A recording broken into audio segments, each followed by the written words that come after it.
welcome back to JMC Live. I'm your host, Jeremy Caverley. We have Kingdom Builders International exclusive interview in the house again, and let's just continue where we were. Miranda, take off. Well, we were talking about how Jude became a part of their family, and left off and talking about how you really have never gotten to officially adopt Jude, but you kind of he just became one of your family. He's pretty ours. much. Yeah, we're keeping him. So we I'll know. steal them. No, you can't have him. So most of our viewers don't know. Jude is here on an emergency visa, basically. Mm-hmm. And do we have any idea if he's going back, if he's staying here, what's going to possibly happen? Well, we've got a letter waiting at my mom's that we didn't get to read, but we got papers a couple weeks ago, and it's his TPS, which is a temporary protection status. It's being processed, and he had to apply for a work visa and apply for a visa just to live here. Mm-hmm. But it's for 18 months. Immigration said at the end of that 18 months, the government would reevaluate Haiti if it's still considered dangerous, or if they don't feel that he could go back there and get a job, then he can either apply for citizenship here, or he can apply, to get his visa extended.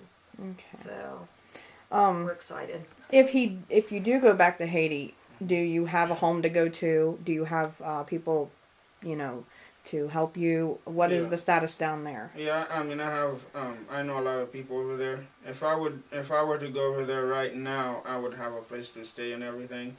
But we don't have like our own house there right now. Mm-hmm. If I went back, I would have to rent one again. But if I do go, and when I do go, my main goal is to start planning on building a medical clinic, but until then I'll be here trying to get my paperwork done, mm-hmm. and after that I'll know for sure what's gonna happen and what I'm gonna do. Yeah. And the medical clinic was something you guys had been talking about and working on before the earthquake even happened. Yeah.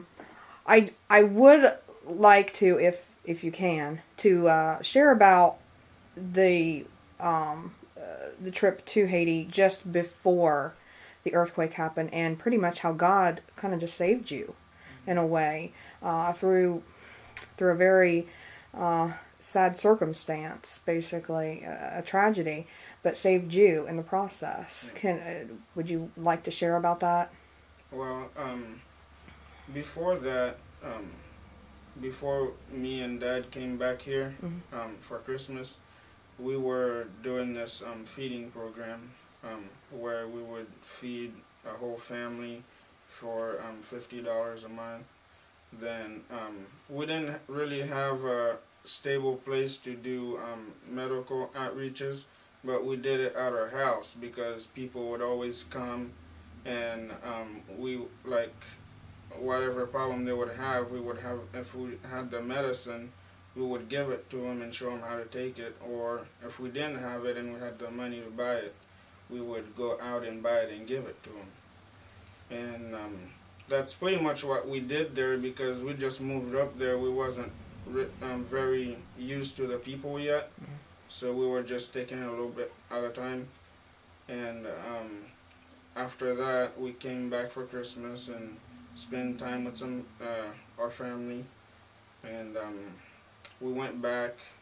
Then that's when, like a couple hours after we got home, that's when the dad passed away, and I had to take care of all the paperwork to get him sent back here. And I didn't see how I was gonna come back here, mm-hmm. because that one morning when I was going down to get my passport renewed, on the way down, the wheel popped off our car. Then we had to get that taken care of, and I had to be there very early to get this taken care of. And once we went down farther, we were already late. We ran into a funeral. In Haiti, when they have a funeral, the whole road is full of people and you can't go past them. So we got there.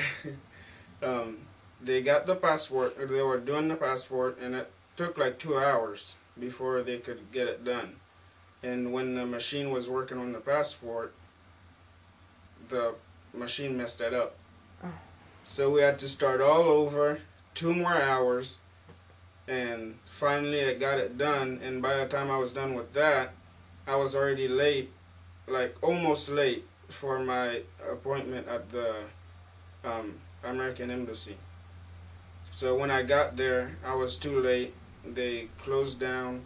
I told the securities what I could to tell them so they could let me in. They were closed, and that was it. So that was all the problem I ran through just to take care of 2 things. Mm-hmm. And I mean, that shows you how slow everything is mm-hmm. there. And but I still had my medical visa, and it still had a year on it. But I can't come to the States without Randy or Patti Cunningham. It says that on mm-hmm. the visa. So I took the chance to come, and I went. My ticket was already bought. I went to the airport, flew over to Miami, and waited in line for immigration. And I came up to the guy, and I handed him my passport. My passport was separate. My visa was separate. So I handed him both of those, and I thought he was going to ask me a lot of questions about Randy or Patti not being there, because they have to be there to escort me in. So he just looked at the visa, and I was really nervous. He looked at the visa, he looked at my passport, and looked at me, and looked at it again, looked on the computer, and he asked me, "What are you in for?" And I say, "I'm coming in for a funeral." And he just took the stamped the visa onto the paper, and gave it to me, and told me to have a nice trip. And you came home and just I came here, yeah. 7 days exactly before the earthquake hit Port-au-Prince. Yeah. And, you know, in an interview you did on WSAZ news channel in West Virginia, you said that you probably would have been in Port-au-Prince yes. with Randy the day the earthquake hit. So, yeah. you know, when, you know, I know Randy's death, it affected us really bad, a lot too. And, you know, when Jude was in this wilderness, like not knowing if he was going to be able to come home, I mean, we were sending so many messages to people. Please pray for the Cunningham family, pray for Jude. We were sending tweets, we were sending all kinds of Sunday Summer, Day of Fire, yeah. all these different people like, "What's going on? Fill me in. What's yeah. going on? Help me out." Everybody wanted to know what's going on because you couldn't get a hold of you, and everybody wanted your phone number. So then they were talking to me, and then they were talking to Lindsay, and then it was a nightmare. You know, I just kept feeling like he was going to be able to come. I just kept feeling like it, and it was such a nightmare, even getting Randy's body out of the country. Yeah, it was the